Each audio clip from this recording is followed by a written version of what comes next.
www.attableek.com, the reviver of Iman.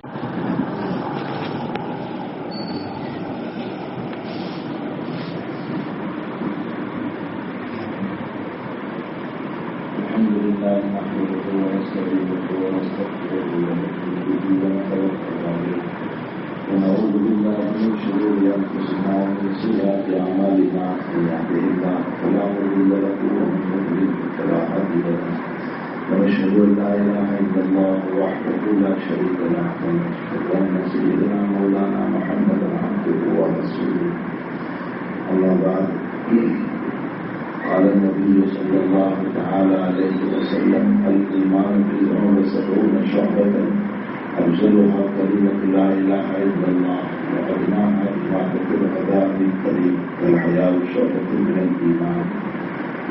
وقال النبي صلى الله عليه وسلم خيركم من تعلم القرآن وعلمه أو كما قال صلى الله عليه وسلم. واجب التقریر حضرات اکابر علماء کرام، بزرگوں بھائیوں دوستوں عزیز، کوئی طویل تقریر کا اس وقت میں موقع ہے، نہ محل ہے، نہ ضرورت ہے. ایک عمارت کا افتتاح ہونے جا رہا ہے. اس موقع پر اصل تو دعا کے لیے آپ سارے لوگوں کو یہاں مدعو کیا ہے. اللہ تعالیٰ اس عمارت کو قبولیت سے مالا مال فرمائے اور تعالیٰ شان ہو. جن جن لوگوں نے اس عمارت کی تعمیر میں بنانے میں جس طرح کی بھی محنت کی ہو، مشوروں کے ذریعے سے یا اپنے مال کے ذریعے سے، اپنی گھر کمائی کے ذریعے سے جس طرح کا بھی تعاون فرمایا ہے، اللہ سب کو دنیا آخرت میں بہترین بدلا عطا فرمائے. میں نے ضرورت کی مناسبت سے جو حدیث کو تلاوت کیا، میں ان دونوں حدیثوں کی مختصر وضاحت کروں. پہلی روایت کا تعلق مسلم شریف سے ہے. جناب نبی کریم صلی اللہ علیہ وسلم نے فرمایا ایمان کے 70 سے زائد شعبے حصے ہیں، بھاگ ہیں، یعنی 70 سے زائد حصے ہیں. حضور پاک صلی اللہ علیہ وسلم نے ان میں سے سب سے افضل حصہ جس کو بیان فرمایا وہ لا الہ الا اللہ ہے، یعنی ایمان ہے.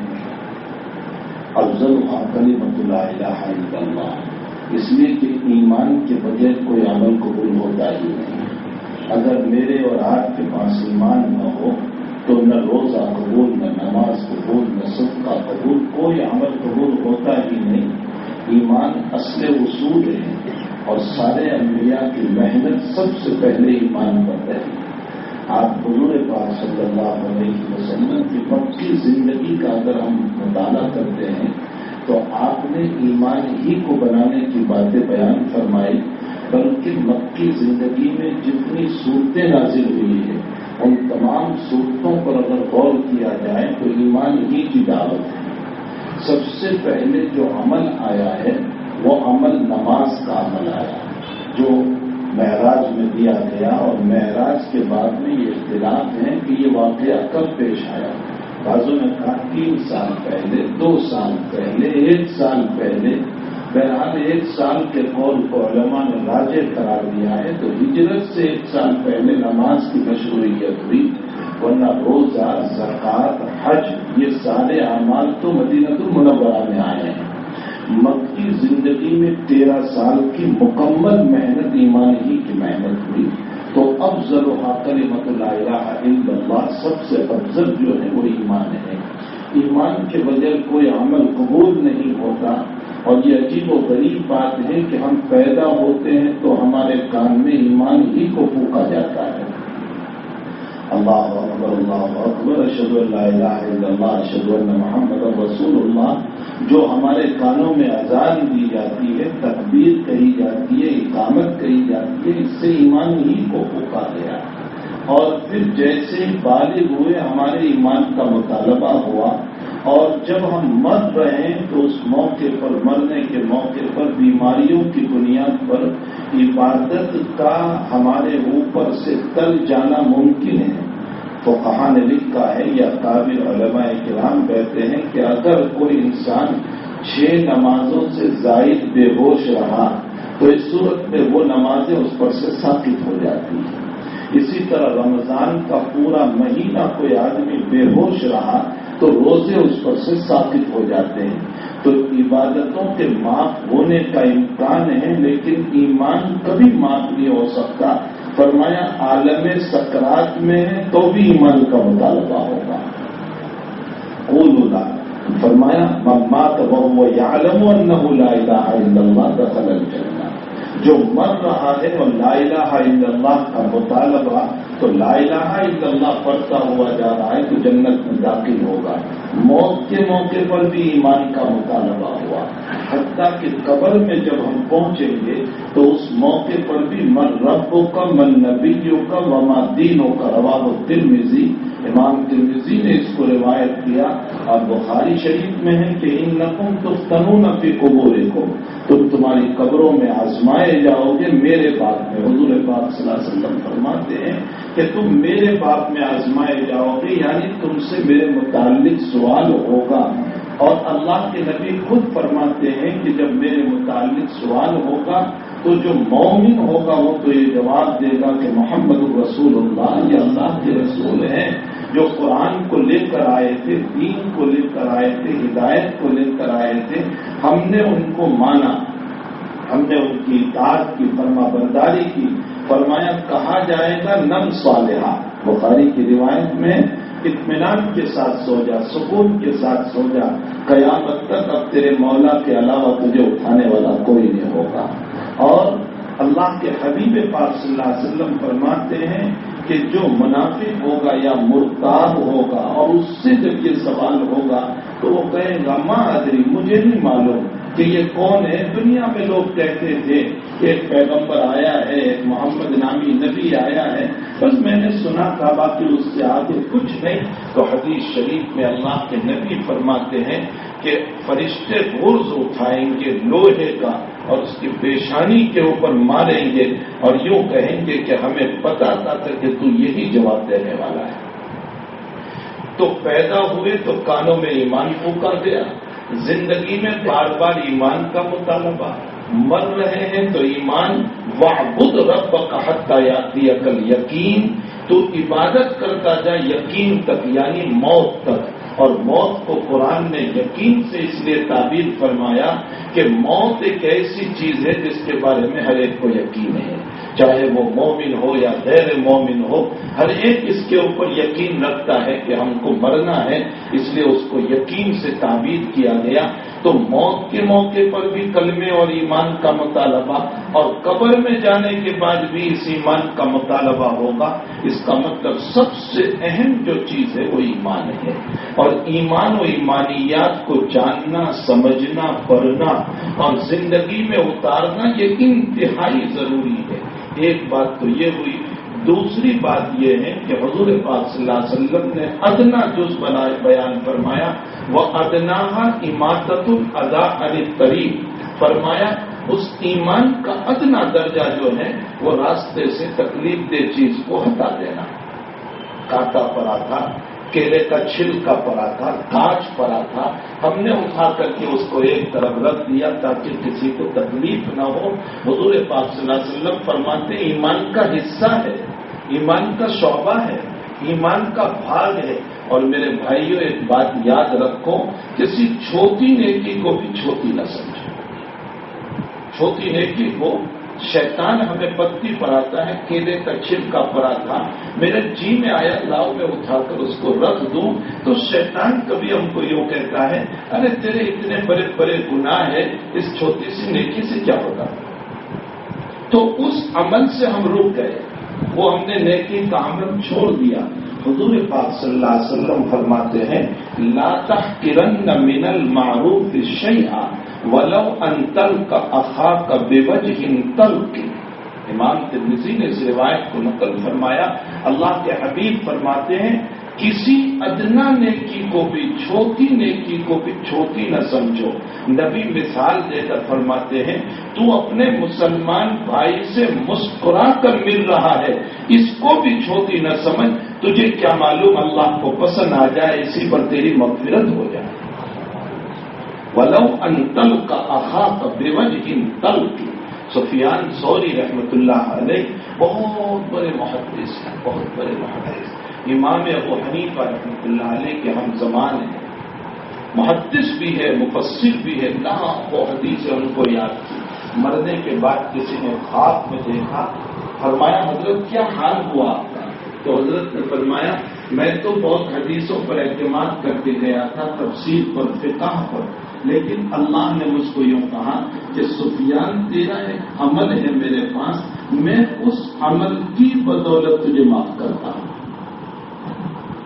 تو حضرت سفیان فرماتے ہیں کہ میں نے رب سے پوچھا یا ربی وما ہی، وہ اللہ وہ میرا عمل کیا ہے؟ تو فرمایا کہ ایک مرتبہ تو حدیث شریف لکھ رہا تھا تو نے روشنائی میں قلم ڈالا، اس زمانے میں لکڑی کے قلم ہوتے تھے، روشنائی میں قلم ڈالا، اس کو اٹھایا اور پھر تو حدیث لکھنے گیا، اتنے میں مکھی آئی اور تیرے قلم کی روشنائی پر بیٹھ گئی۔ تو نے یہ سوچا کہ شاید یہ پیاسی ہے، اس کو پینے کی ضرورت ہے، تو نے مکھی کو پینے دیا۔ جتنی دیر بھی وہ بیٹھی رہی، جب مکھی اڑ گئی تو پھر تو نے حدیث شریف کو لکھنا شروع کیا۔ تو نے میری ایک چھوٹی سی مخلوق پر رحم کیا، اسی کی بدولت میں تجھے معاف کر دیتا ہوں۔ آپ انداز لگائیں کہ ساری حدیث ایک طرف، ساری تفسیر ایک طرف، سارا فقہ ایک طرف، اور فرمایا اسی پر مغفرت ہو گئی۔ اس لیے نبی کریم صلی اللہ علیہ وسلم نے فرمایا لا تحقرن من المعروف شیئا، کسی چھوٹی نیکی کو چھوٹی نہ سمجھو، ولو تلقى اخاك بوجه طلق، اپنے بھائی کو مسکرا کر محبت سے ملے، اس کو بھی چھوٹا نہ سمجھو، کیا معلوم اسی پر تمہاری مغفرت ہو جائے۔ یہ بہت بڑی چیز ہے، اس لیے اماطۃ الاذى عن الطریق، راستوں سے تکلیف دہ چیزوں کو ہٹاؤ۔ جب راستے سے تکلیف دہ چیزوں کے ہٹانے کو اللہ کے نبی ایمان کا شعبہ قرار دے رہے ہیں تو ہم کسی کی خیرخواہی کریں گے، اچھا سلوک کریں گے، اور کسی کے درمیان صلح کرا دیں گے، کسی مجبور کے کام آ جائیں گے، کسی غریب کے کام آئیں گے، کسی بیوہ اور یتیم کے کام آئیں گے، یہ تو کتنا بڑا عمل ہو جائے گا، اور ان اعمال کے اوپر اللہ کی کتنی عنایتیں ہوگی۔ اس لیے ہمیں چاہیے کہ ان ایمانی شعبوں کو، ایمانی حصوں کو، ایمانی بھاگ کو اپنی زندگیوں میں جمع کریں۔ میرے بھائیوں، آج کل تقریروں کی، بیانوں کی کمی نہیں ہے، دنیا میں بہت ہو رہا ہے۔ کمی جو میری اور آپ کی ہے وہ یہ ہے کہ ہماری زندگی میں اتباع نبوی پیدا نہیں ہوا، حضور پاک صلی اللہ علیہ وسلم کی اتباع پیدا نہیں ہوئی۔ جنید بغدادی رحمۃ اللہ علیہ فرماتے ہیں، سید الطائفہ فرماتے ہیں کہ کوئی کرامت ظاہر نہ ہو، صوفی سے، بزرگ سے، ولی کامل سے کوئی کرامت ظاہر نہ ہو، نہ وہ ہواؤں میں اڑے، نہ مسلح پانی پر بچھائیں، کوئی کشف و کرامت کا ظہور نہ ہو، لیکن اتباع نبوی کا وہ پابند ہے، تو سمجھ لو کہ وہ سب سے بڑا ولی ہے، سب سے بڑا صوفی ہے۔ حضور پاک صلی اللہ علیہ وسلم کی اتباع جو ہے نا وہ بہت بڑی چیز ہے۔ قبر میں بھی ہم جب پہنچیں گے تو نہ مجھ کو یہ پوچھا جائے گا کہ تو کس کا خلیفہ تھا اور تجھے کس نے اجازت دی تھی اور کیا ہوا تھا، وہاں تو یہی پوچھا جائے گا میرے نبی کے طریقوں کو لے کر تو کتنا آیا، من نبیوں کا، تیرا نبی کون ہے، تیرے نبی کی اتباع تو نے کتنی کی، اپنے محبوب کی اتباع کتنی، اور وہ محبوب جو ساری زندگی ہمارے لیے رو کر گیا اور ہمارے لیے طرف طرف کر گیا اور ہمیں جہنم سے نکال کر جنت کا راستہ بتا کر گیا، اور قیامت میں بھی سارے انبیاء جہاں نفسی نفسی کہہ رہے ہوں گے، آدم علیہ السلام، نوح علیہ السلام، ابراہیم علیہ السلام، صالح علیہ السلام، اور سارے انبیاء حضرت موسیٰ علیہ السلام اور عیسیٰ علیہ السلام سب اپنی ذات کی حفاظت کی فکر میں ہوں گے، نفسی نفسی کہہ رہے ہوں گے۔ وہاں ایک شخصیت ہوگی جو کہہ رہی ہوگی امتی امتی، اے اللہ میری امت کی مغفرت فرما، وہ ہے محمد رسول اللہ صلی اللہ علیہ وسلم، جو قیامت میں بھی اپنی امت کی فکروں کو لے کر چلیں گے۔ اس نبی کی زندگی کو اپنی زندگی میں لاؤ۔ ایک روایت ہے بخاری شریف کتاب الایمان میں کہ اللہ کے نبی اپنے صحابہ کرام کو ایسے اعمال کا حکم فرماتے تھے جو استطاعت میں ہو، جو مجاہدے والا اذا امرهم بما یطیقون، تو صحابہ کے اللہ کے حضرت آپ ہم کو ذرا مجاہدے والا عمل دیجیے. جیسے آج کل ہم کہتے ہیں آخری رات ابھرے ہیں، وہ کوئی عمل دیا گیا ہمیں؟ ذرا مجاہدے والا عمل دیجیے. ان لسنا کہا یا رسول اللہ، ہم آپ کی طرف تھوڑے ہی، آپ تو مغفور معصوم ہیں، آپ کے کوئی گناہ نہیں، آپ چھوٹے چھوٹے عمل کرو تو چلے گا، ہمیں مجاہدے والا عمل دو.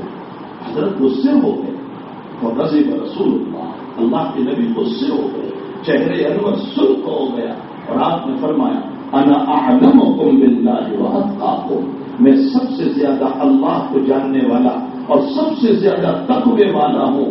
میں جو کہتا ہوں اسی پر عمل کرو، جو تمہارے بس میں ہے اسی کا میں حکم دوں گا. ہمارے حضرت شیخ یونس صاحب قدس سرہ نے اس روایت پر ہمیں سبق میں یوں کہا تھا، اللہ کے وہاں مجاہدہ مطلوب نہیں ہے، اتباع نبوی مطلوب ہے. بہت مجاہدے مطلوب نہیں، نبی کی اتباع مطلوب ہے. اگر حضور پاک صلی اللہ علیہ وسلم کی اتباع والا چھوٹا سا عمل لے کر جاؤ گے اللہ مغفرت کر دے گا. چھوٹا سا عمل. سائیں توکل شاہ رحمۃ اللہ علیہ، یہ واقعہ میں نے قاری طیب صاحب رحمۃ اللہ علیہ سے بھی میرے امکانوں سنا تھا، اور ہمارے حضرت سے بھی کسی حدیث کے ذیل میں نے سنا تھا. سائیں توکل شاہ رحمۃ اللہ علیہ بڑے بزرگ تھے. خواب دیکھا کہ اللہ کے حبیب پاک صلی اللہ علیہ وسلم دیوبند میں تشریف لائے، تو خواب میں سائیں توکل شاہ حضرت نانوتوی کو یوں کہہ رہے ہیں کہ مولوی قاسم حضرت آئے ہیں، چلو ملنے کے لیے. تو دونوں جا رہے ہیں. اب سائیں توکل تو دوڑ رہے ہیں، حضرت نانوتوی دھیرے دھیرے چل رہے ہیں. سائیں توکل شاہ حضرت کی خدمت میں پہنچے تو مسافہ ہوا، حضرت نے اپنی پڑوس میں بٹھایا. حضرت نانوتوی دھیرے دھیرے گئے، مسافہ ہوا، نبی نے اپنی گود میں بٹھایا. تو سائیں توکل نے سوال کیا کہ حضرت جتنے جذبات و محبت میں آیا، مولوی قاسم اتنے جذبات میں نہیں آیا. تو حضرت نے جواب دیا، رسول اللہ صلی اللہ علیہ وسلم نے خواب میں، اور نبی کو خواب میں دیکھا، اس نے نبی ہی کو خواب میں دیکھا. فرمایا میرا قاسم میرے قدموں کے نشان کو تلاش کرتا ہوا آیا کہ جہاں نبی کے قدم پڑے ہیں میرے قدم پڑ جائیں، کچھ برکت مل جائیں. ہمارے حضرت قدس سرہ نے بھی اور قاری طیب صاحب رحمۃ اللہ علیہ نے بھی جو فرمایا تھا میرے کانوں میں محفوظ ہے. فرمایا نبی کے قدم پر قدم رکھنے سے اگر نبی کی گود نصیب ہوتی ہے تو نبی کی زندگی پر زندگی رکھنے سے یقیناً نبی کی سفارش نصیب ہو جائے گی. تو اتباع نبوی کے جذبات اپنے اندر بسائے جائیں کہ ہم نبی کے متبع بنے، حضور پاک صلی اللہ علیہ وسلم کے طریقوں پر چلے جیسے آپ نے ہم کو بتایا ہے. تو اماطۃ الاذی عن الطریق. اور تیسری بات فرمائی والحیاء شعبۃ من الایمان، خاص طور پر اس کو نبی نے ذکر فرمایا، حیا ایمان کا شعبہ ہے. حیا ایمان کا شعبہ ہے. آج حیا زندگی سے رخصت ہو گیا. حیا کی دولت ہماری زندگیوں سے، ہماری بیٹیوں سے، ہماری بہوؤں سے حیا کی صفت رخصت ہو گئی. میں ایک دو واقعے میرے ذہن میں آ رہے ہیں، میں اس کو تھوڑے سے نقل کروں. عبداللہ ابن مسلمہ قعنبی بڑے محدث ہیں، صحاح ستہ میں ان کی روایت آتی ہے. حضرات اکابر صحاح ستہ نے ان کی روایت لی. عبداللہ ابن مسلمہ قعنبی رحمۃ اللہ، ابو داؤد شریف میں تو بہت روایتیں ان کی. یہ پہلے تھوڑے آوارہ تھے، غنڈہ گردی کرتے تھے، لوٹ مار کا کام تھا ان کا. ایک مرتبہ اس زمانے کے محدث شعبۃ بن الحجاج رحمۃ اللہ علیہ جا رہے تھے. تو عبداللہ ابن مسلمہ کے دل میں بات آئی کہ لاؤ ذرا اس مولوی کو چھیڑوں، اس کی مذاق کرو. تو گھوڑے کی لگام پکڑی اور کہا ہٹتے سے نہیں، مجھے حدیث بیان کر. شعبہ نے کہا ویسے راستے میں حدیث بیان ہوتی ہوگی، وہاں درسگاہ میں آ، کلاس میں آ. کہا نہیں، یہی حدیث بیان کر، اور اگر نہیں بیان کی تو تجھے ذلیل کروں گا. اب امام شعبۃ بن الحجاج رحمۃ اللہ علیہ نے دیکھا کہ یہ بہت آخری درجے پر آئے، تو حضرت نے ایک حدیث بیان کی. عن عبداللہ عن احمد بن یونس حدثنا الزہیر قال حدثنا منصور قال حدثنا لبی بن حراش عن ابی مسعود البدری رضی اللہ تعالی عنہ عن النبی صلی اللہ علیہ وسلم اذا فاتك الحیا فافعل ما شئت، رواہ البخاری وغیرہ۔ فرمایا کہ حضور پاک صلی اللہ علیہ وسلم نے یوں فرمایا، جب حیا فوت ہو جائے تو جو چاہے کر۔ اشارہ کیا کہ تجھ میں حیا فوت ہو گئی ہے، اس لیے تو یہ سب دندے کر رہا ہے۔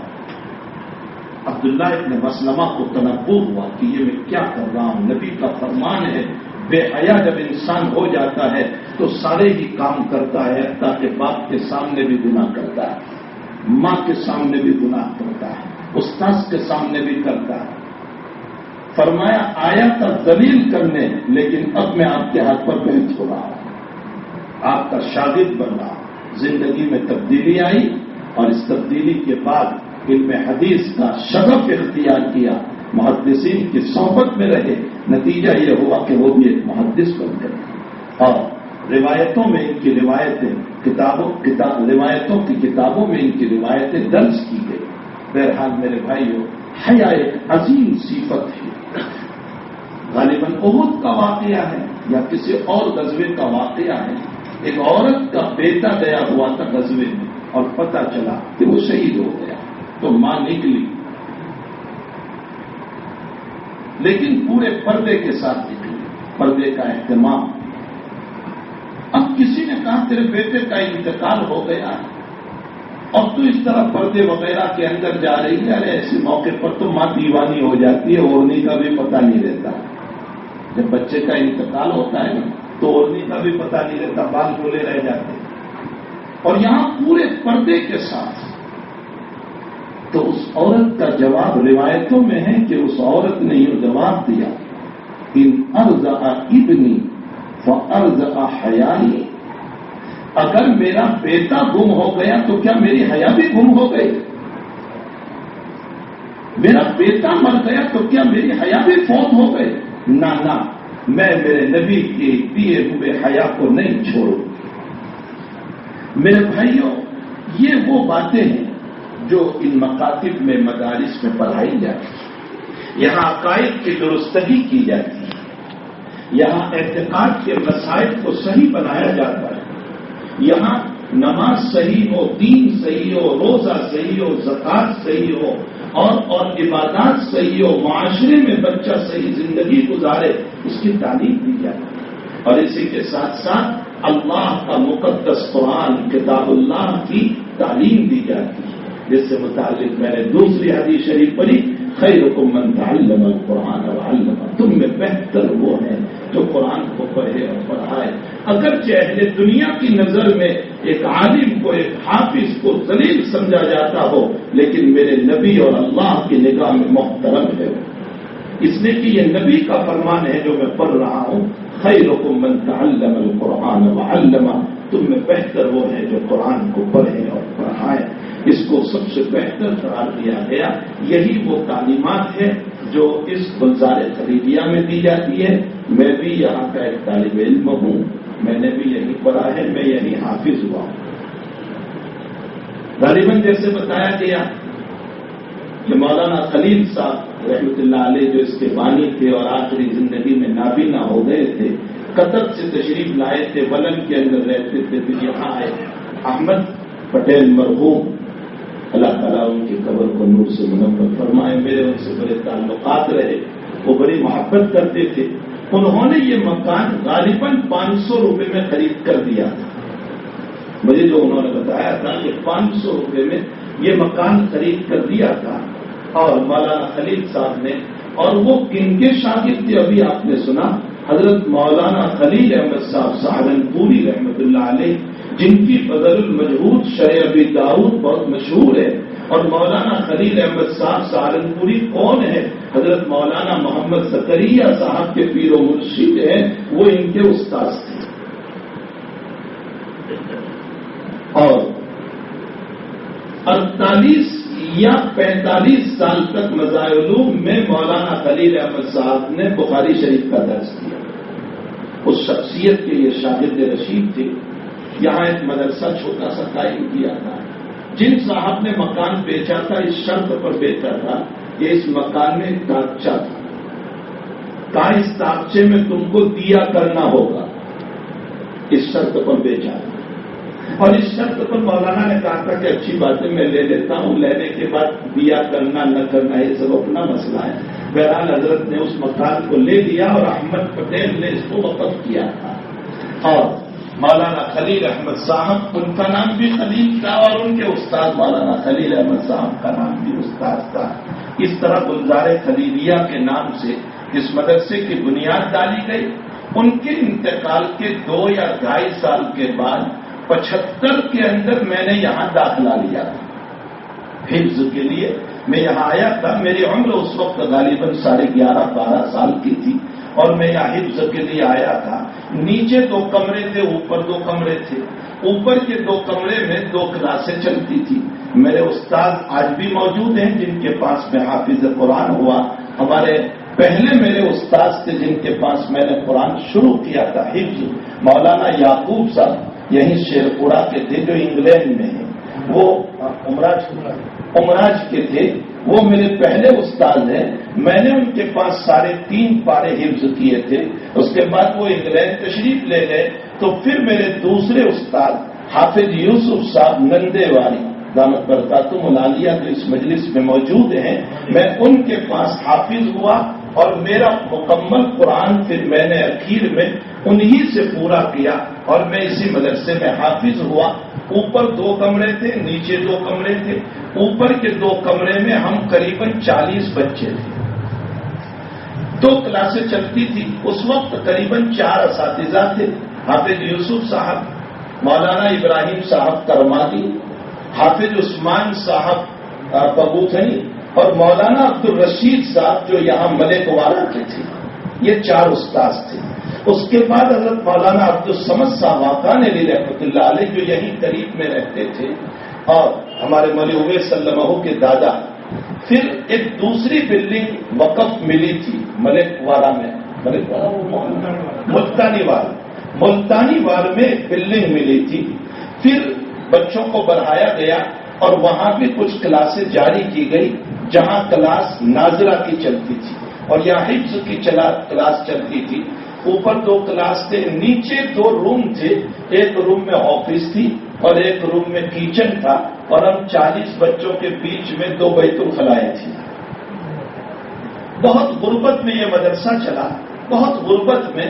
مجھے یاد ہے کہ ہم نے 2-2.5 سال تک صبح بھی دال آتی تھی اور جوار کے باجری کے روتلے آتے تھے، اور شام کو بھی دال اور باجری کے روتلے آتے تھے۔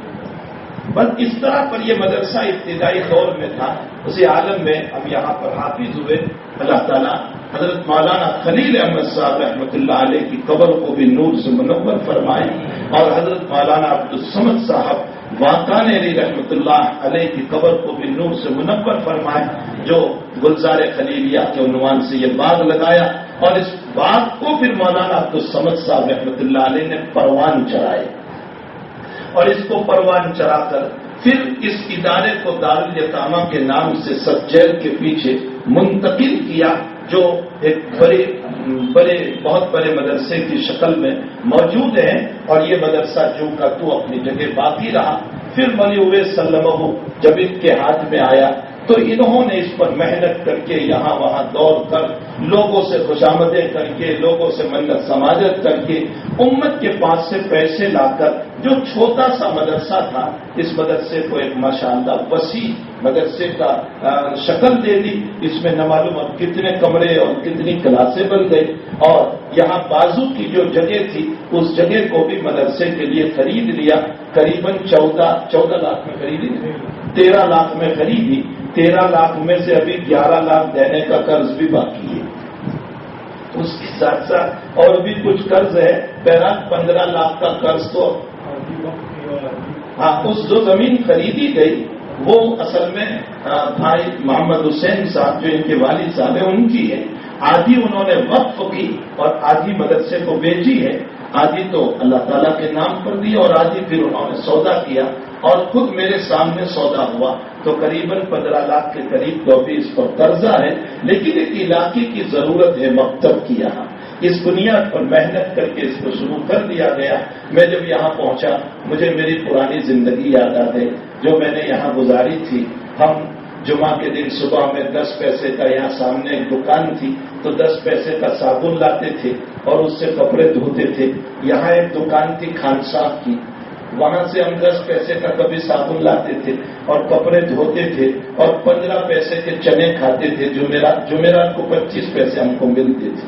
10 پیسے کا صابن اور 15 پیسے کے چنے کھاتے تھے اور اس طرح پر ہمارا 25 پیسے میں ہماری جمعرات جمعہ پوری ہو جاتی تھی. اور یہاں مرحوم یوسف بھائی تھے, ان کی رکشا تھی. حضرت مولانا عبدالصمد صاحب کو کہیں جانا ہوتا تو ان کی رکشا بلانے کے لیے ہم چلے جاتے تھے. حضرت مولانا اسی میں تشریف لے جاتے تھے. میں جب یہاں آیا تو مجھے اپنا وہ بچپن یاد آ گیا کہ یہاں ہم نے کھیلا کودا اور ہم یہاں ٹہلتے تھے. اور جمعہ کے دن پیسے تو ہوتے نہیں تھے تو یہاں سے جمعہ کے دن ویسے ہی پیدل اسٹیشن جاتے تھے چلتے ہوئے.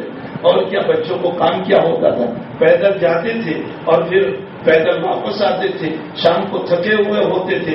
مغرب کے بعد حضرت مرحوم مولانا ابراہیم صاحب کرمادی کا نگرانی تھی تو مولانا خوب چلاتے تھے, زور سے پڑھو, شوق سے پڑھو, زور سے پڑھو, شوق سے پڑھو. یہ ان کے 2 الفاظ بہت مشہور تھے جو زور سے بولتے رہتے تھے. اور کبھی ہم نہیں پڑھتے تھے, نیند نکالتے تھے تو حضرت سوئی رکھتے تھے, یوں چباتے تھے, یہاں چبا دیا کرتے تھے تو ساری نیند ختم ہو جاتی تھی. بہرحال ہمارا بچپن یہاں گزرا. یہاں جو تعلیم دی جاتی ہے وہ ابتدائی تعلیم ہے اعتقاد کی, عقائد کی, قرآن کی, نماز کو صحیح کرنے کی, دین کو صحیح کرنے کی. یہ عظیم الشان تعلیم دی جاتی ہے. حیا پیدا کرنے کی تعلیم دی جاتی ہے. یہ عظیم الشان تعلیم کے لیے سدارے گلزار خلیلیہ کو یہاں بنایا گیا ہے.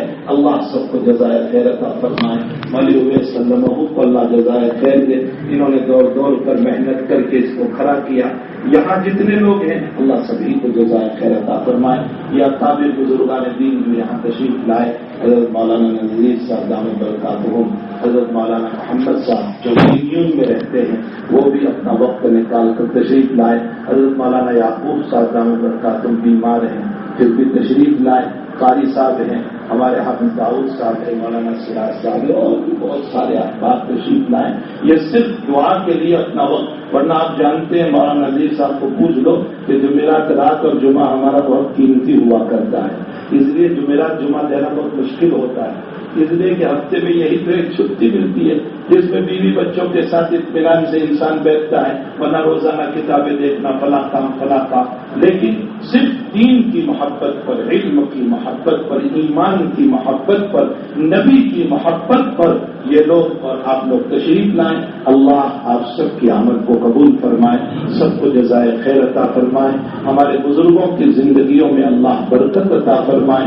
ان کے سائے کو ہمارے لیے, امت کے لیے قائم فرمائے. مولانا سعید صاحب بہت بیمار ہے, پھر بھی ماشاءاللہ دعا کے لیے حاضر ہو گئے. ہمارے مرکز کے امام, حالانکہ بیچارے چل بھی نہیں پاتے لیکن حاضر ہوئے. اللہ سب کو جزائے خیر عطا فرمائے. وصلی اللہ علی نبی کریم برحمتک یا ارحم الراحمین. لله رب العالمين والعاقبة للمتقين والصلاة والسلام على سيد الأنبياء والمرسلين وعلى آله وصحبه أجمعين. اللهم صل وسلم دائما أبدا على حبيبك خير الخلق كلهم. اللهم صل وسلم دائما أبدا على حبيبك خير الخلق كلهم. اللہ ہمارے گناہوں کو معاف فرما, قصوروں سے درگزر فرما. اللہ ہمارے جرموں کے باوجود آپ اپنے دین کا کام ہم سے دے رہے ہیں, یہ آپ کا کرم ہے, فضل ہے. اللہ آپ کا کرم ہے. ہم اس لائق نہیں ہیں کہ ہم آپ کی اس عظیم الشان دین کا کوئی کام کر سکیں, لیکن تو اپنے گنہگار بندوں سے دین کا کام لے رہا ہے. اللہ ہم آپ کے شکر گزار ہیں. اللہ ہم آپ کے شکر گزار ہیں. اے اللہ ہمیں مرتے دم تک دین سے وابستگی نصیب فرما, ایمان سے وابستگی نصیب فرما. اے اللہ موت بھی عطا فرمائے تو ایمان پر عطا فرمانا. اے اللہ ہم کتے اور بلوں کی طرح رجڑتی موت مرنا نہیں چاہتے. ہم تو ایمان پہ مرنا چاہتے ہیں, ہم قرآن پہ مرنا چاہتے ہیں, ہم حدیث پہ مرنا چاہتے ہیں, ہم سجدوں میں مرنا چاہتے ہیں, ہم نماز میں مرنا چاہتے ہیں. اللہ ہمیں پیاری موت عطا فرما. ہمیں پیاری پیاری موت عطا فرمانا. اے اللہ ہمارے جمیع رشتہ داروں کو امت مسلمہ کو معاف فرما. اے اللہ جتنے مرحوم ہو چکے ہیں سب کی قبروں کو نور سے منور فرما, سب کے درجات کو بلند فرما, سب کو اعلیٰ علیین میں جگہ عطا فرما, بیماروں کو شفاء دائمہ مستمرہ عطا فرما. الہ العالمین جس طرح کے جو مریض ہو سب کو شفاء دائمہ مستمرہ عطا فرما. اے اللہ اس ادارے کی ترقی میں تعمیر میں جنہوں نے جس طرح بھی تعاون کیا سب کو جزائے خیر عطا فرما, سب کے کاروبار میں برکت عطا فرما, سب کی روزی روٹی میں برکت عطا فرما, سب کی نسلوں میں دین کو جاری و ساری فرما, علماء پیدا فرما, حفاظ پیدا فرما, راتوں میں رونے والے پیدا فرما, دین کے داعی پیدا فرما. الہ العالمین ہماری نسلوں کی حفاظت فرما, ہمارے نسلوں کو نیک صالح بنا, مطیع اور فرما بردار بنا, حافظ قرآن بنا, عالم دین بنا, دین کے داعی بنا. الہ العالمین امت مسلمہ اس وقت بہت پریشان ہے. اے اللہ یہ پریشانیاں نہ ہم سے سنی جاتی ہیں نہ ہم سے دیکھی جاتی ہیں. اے اللہ جب ان کے دکھڑوں کو ہم دیکھتے ہیں ان کو جیسے مارا جا رہا ہے, جب ہم دیکھتے ہیں تو ہم اپنے دکھوں کو بھول جاتے ہیں کہ ہم تو کھا رہے ہیں, پی رہے ہیں, مزے سے رہ رہے ہیں. اے اللہ امت مسلمہ کہیں برما میں, فلسطین میں, مصر میں, کہاں کہاں پریشانیوں کی زندگی گزار رہی ہے. اللہ سب کو عافیت عطا فرما, سب کے لیے خیر کے فیصلے فرما, بے مکانوں کو مکان عطا فرما, بھوکوں کو کھانا نصیب فرما, پیاسوں کو پانی عطا فرما. الہ العالمین الہ العالمین ان فرعونوں کی پکڑ فرما, ان فرعونوں کی پکڑ فرما, ان قارونوں کی پکڑ فرما. اے اللہ جیسے موسیٰ کے زمانے میں تو نے فرعون کی پکڑ کر کے موسیٰ اور موسیٰ کی امت کو خوش کیا تھا, اے اللہ تیرے حبیب کی امت تو راتوں میں بھی رو رہی ہے, دن میں بھی رو رہی ہے, صبح بھی ہماری رونے میں گزرتی ہے, شام بھی ہماری رونے میں گزر رہی ہے. اب اپنے دکھڑے کس کو سنائے, ہم اپنے دکھڑے کس کو, ہمارے دکھڑوں کو سننے والا کوئی نہیں رہا. اللہ ہمارے دکھڑوں کو سننے والا کوئی نہیں رہا. تیری ہی ایک ذات ہے جس کو ہم دکھڑے سناتے ہیں. اے اللہ ان قارونوں کو, ان فرعونوں کو غرور آ چکا ہے. یہ کہتے ہیں مسلمانوں کا رب مر گیا. اللہ تو مرتا نہیں ہے, تو حی لا یموت ہے, تو حی لا یموت ہے. اے اللہ ان قارونوں کی, ان فرعونوں کی پکڑ فرما کر اپنے حبیب کی امت کو خوش کر دے, اپنے حبیب کی امت کو خوش کر دے. رب لا تذر علی الارض من الکافرین دیارا. اے اللہ ان سے کفر ہی وجود میں آئے گا, ان سے اور کچھ وجود میں نہیں آ سکتا ہے. اے اللہ ہم تمام کی دستگیری فرما, مظلوموں کی مدد فرما, ہماری ضرورتوں کو دست غیب سے پورا فرما, ہماری دعاؤں کو اپنے فضل و کرم سے اپنے حبیب پاک صلی اللہ علیہ وسلم کے صدقے میں اس مجلس میں جو تیرے مخلص بندے ہیں اے اللہ اس میں علماء ہے, محدثین ہے, قرہ ہے, حفاظ کرام ہیں, کسی کی آمین تجھے پیاری ہوگی, سفید داڑھی والے ہیں, معصوم بچے ہیں, جس کی آمین پیاری ہو اس کی آمین کے ساتھ ہم سب کی آمینوں کو بھی قبول فرما. آمین یا رب العالمین. وصلی اللہ علی النبی الکریم برحمتک یا